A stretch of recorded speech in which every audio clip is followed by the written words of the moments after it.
for this, right? Lately I've just been doing a lot of training for performing. I've been dancing a lot. We've been doing a lot of promos for my latest album Options, of course, and I've been painting again, which is good. I'm currently at my mom's house. Yeah, Painting again? Can we see any of the pieces? Yeah, sure. So I was painting some koi fish yesterday. Oh my god! It's not done yet. Guys, what can't Inigo do? You tell me. He can sing, he can act, he can dance, he can paint. Inigo, please save some talent for other people too, okay, Inigo? It's not fair. It's not fair. Do you find it therapeutic to paint? Yeah, definitely. I feel like that's the reason why I paint. I feel like when I'm stressed out or when I'm overwhelmed with my schedule, painting just kind of, puts me in this spot where I'm just like super calm and like I don't have to worry about anything. Yeah. And just kind of get creative, My God. And are you from Manila specifically? I am from Manila. I am in Manila. Oh my God. Okay, make us jealous. Make us in Malaysia jealous right now. Guys, because this is Inigo Pascual all the way from Manila, Philippines. And since we cannot go there now, let Inigo be our tour guide. So tell us, what are the best things in Manila that we're missing out? Well, there's a lot of spots that one of the spots that I honestly miss, it's kind of coming back, but Poblacion, it's a place where you can go out for pub crawls, bar crawls, and what else do I like to do? Intramuros, if you like historical stuff, Intramuros is like the perfect place to go there. Yeah, so it has kind of like the Spanish looking buildings, and like kind of like from the old times. They kind of maintained it, which is kind of cool. But yeah, I just wish the pandemic would, just ease so that we could. I want to travel to Malaysia. I don't think I've ever been to Malaysia. I've not been to Manila as well, but I've been dying to. You know why, Inigo? Let's go. You know why I want to go there? Because I want to be a movie star there. I watched too many of the telenovelas from the Philippines, Yeah. The dramatic ones.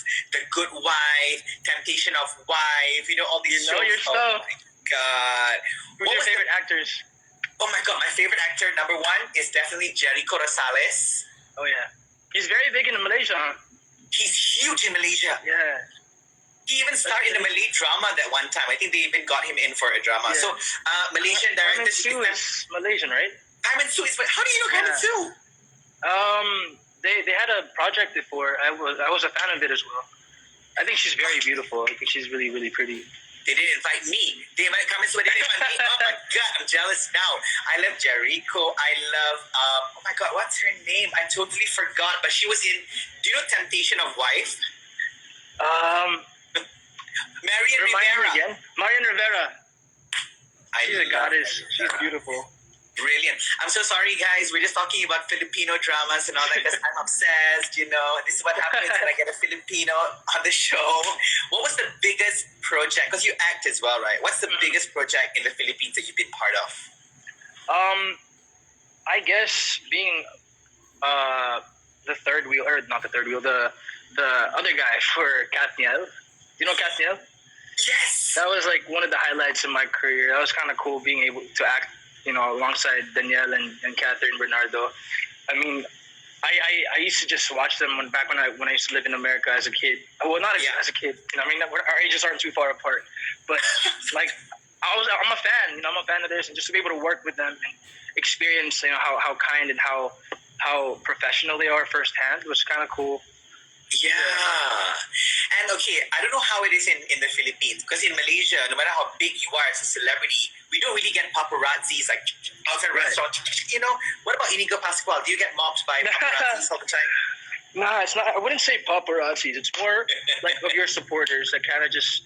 What I love is like they honestly would go anywhere you go, and I honestly don't find that. No, I love that. To me, like, I love talking to people. I love meeting my supporters. And that's one thing I honestly miss about having live shows.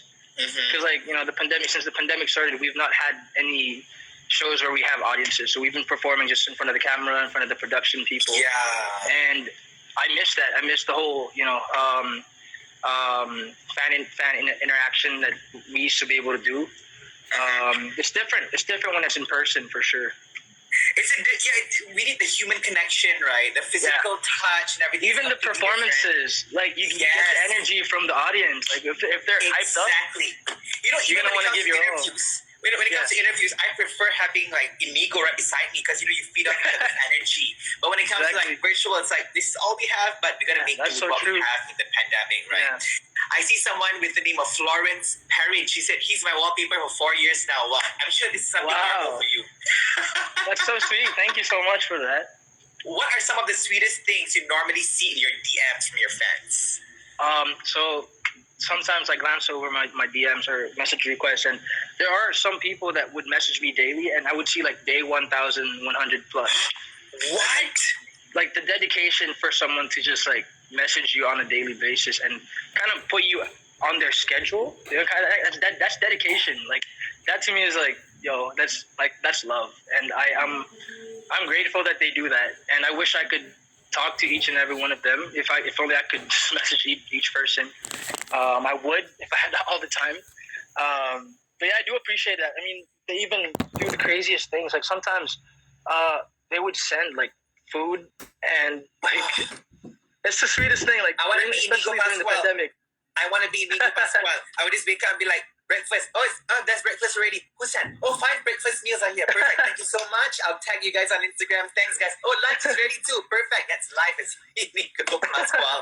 When you go out, let's say you go to restaurants and all that, do you occasionally get like treated like people are like, it's on the house because we know who you are? I'm sure that happened, right? It does happen. But I get awkward. I get awkward when they do like give us like different treatment. I mean, you don't want to make it seem like you're taking advantage of your name or your job, or I feel like for me, I'd want to support whatever they sell. Although like one thing that I don't know how I feel every time this happens, but every time I'm eating at a restaurant, they just start playing like my whole album, and like it's just like I want to eat like peacefully, and I can hear myself like you're like I know that song. I made that song. That's me. Like one song maybe is fine, but like hearing the whole album, like okay, I just want to eat. You're like, for once, I just came back from the studio recording my new music, and now I'm gonna hear more of my music. I guess you guys love me. That's love right there, right? This love is all around you. Exactly. Blessed. So you see, I knew that you get asked a lot about your album and all that. That's why I wanted to kick things off talking about random things, because I know you get too many interview questions about options. But of course, I do want to know about this album as well. Have you guys heard the album yet, guys? It was dropped back in June. Hello, my fellows, my Filipinos, my Filipinas. Have you guys heard options already? If you haven't, let's hear about it from Inigo himself. What kind of options are you contemplating in your life right now that made you make this album? Well, this album is very special to me. It took us about 2 years to finish everything, and I'm grateful for the whole team. All the hard work and the dedication that they put into this album. We've literally worked so hard for this album. And even through the pandemic and all, they didn't stop making the album, and I appreciate that so much that they didn't put it on hold. And even for my listeners, like thank you so much for waiting patiently. I know it's been such a long time since my last release was, I think, in 2016 for like an album. Yes, that was your last album, right? Yeah. So imagine, it's been a long time. So I'm just grateful that they waited that long, and this album shows a different side of me. I felt like I became more personal. I showed sides of me that I don't think I was able to show in my first album. There were more original songs that I composed myself, and I'm glad that I was able to work with Tarshu Records for this album. It made it really special for me to work with Chris Lopez, who has Moves. I think he's an amazing artist, producer, and a mentor as well. And Options has a variety of songs that talks about those different times in your life that you feel sad, or you feel like you're heartbroken. You're still catching feelings for this person. You feel like an option. Those options in life, like those things that you go through as a human being, as a young adult, as a lover.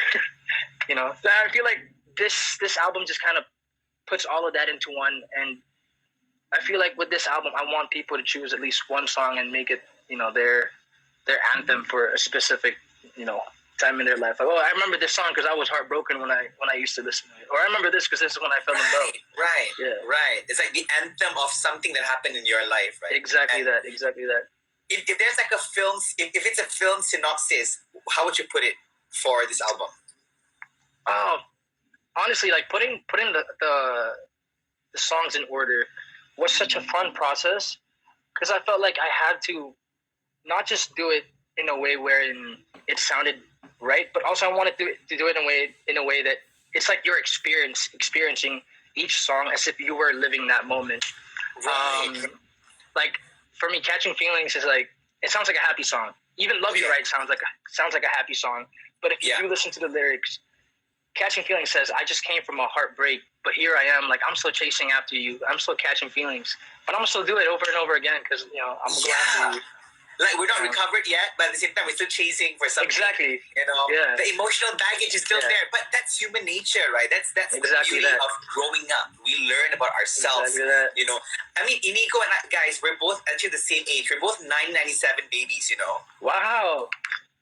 You're 97 baby, right? I'm 97. Yeah. There you go. It's nice to meet someone born on 97.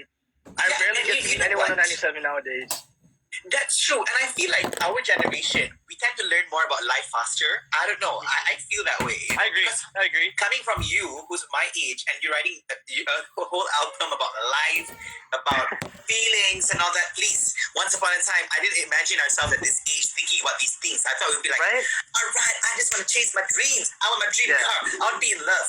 Life is more than just that, guys. More than just that. That's true. I was just talking to my friends about that last night. I was just telling them how, like, we didn't have these problems before. We used to just, like, be happy. Yes. Yes. I don't know about you, okay, this is my definition of happiness in, like, the different phases of happiness. Oh, my God, this is so fun. Me and Inigo are going so deep about life right now, guys. This is, like, deep life talks, okay? You're in for a treat, everybody. We're in for a treat. Right. Okay, so to me, there are two different types of happiness. One is like the happiness that we have when we're kind of naive, like we haven't experienced pain and everything. That's like a great kind of happiness. We're like, we're so powerful. Everything is within our control. If I want something, I want that, this and that, and then boom, like life comes at you like a wrecking ball. Life hits you in the face. Exactly. Yeah. Which is gonna ruin you, but that prepares you for a much better happiness. Exactly that. Yeah. You feel me? And what I've learned also, like with the pandemic and all, there's so much things that you don't have control over. Like you can't control anything, and the more you try to control it, the more you stress yourself out. And I've learned to just be more patient and be more relaxed and kind of just let things come to you rather than you going after them all the time. Because sometimes when you just wait and do your thing, you'll be surprised with what life like gives you. Yes, not everything needs to be within our control. And like, I think we'll come to a point in our lives, which I think we slowly are. Hopefully this is a good point of our lives where like, if it's meant for us, we'll accept it. If it's not meant for us, we'll just let it go. There's no point in forcing things that are not meant to be. Like, no, this relationship needs to work. It needs to work. Over time, we get tired. We get emotionally and mentally tired, yes? Exactly.